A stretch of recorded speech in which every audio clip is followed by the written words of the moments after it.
নমস্কার সকল দর্শক বন্ধুকে, আমি মৌমিতা চলে এসেছি মৌমিতাস টিউটোরিয়ালে। আজকে সকলের সাথে আমি শেয়ার করে নেব স্বরান্ত পুংলিঙ্গ শব্দ মুনি শব্দরূপ আমরা কিভাবে পড়ব। তোমরা সকলে লক্ষ্য করবে আমি বিসর্গ এবং দীর্ঘিকার উচ্চারণগুলি কিভাবে করছি।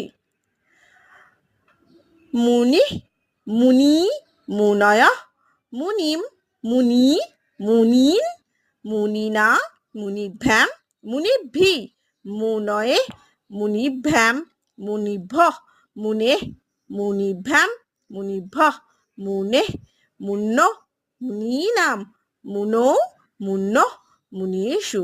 সম্বোধন মুনে, মুনি, মুনয়ঃ। এইভাবে তোমরাও সকলে উচ্চারণ করে পড়ো, তাহলে লেখার সময় কিন্তু বানান একদমই ভুল হবে না। ভিডিওটি ভালো লাগলে অবশ্যই লাইক করো এবং এরকম আরও কারো প্রয়োজন থাকলে তার সাথে সাবস্ক্রাইব করতে ভুলো না। চ্যানেলটি সাবস্ক্রাইব করো।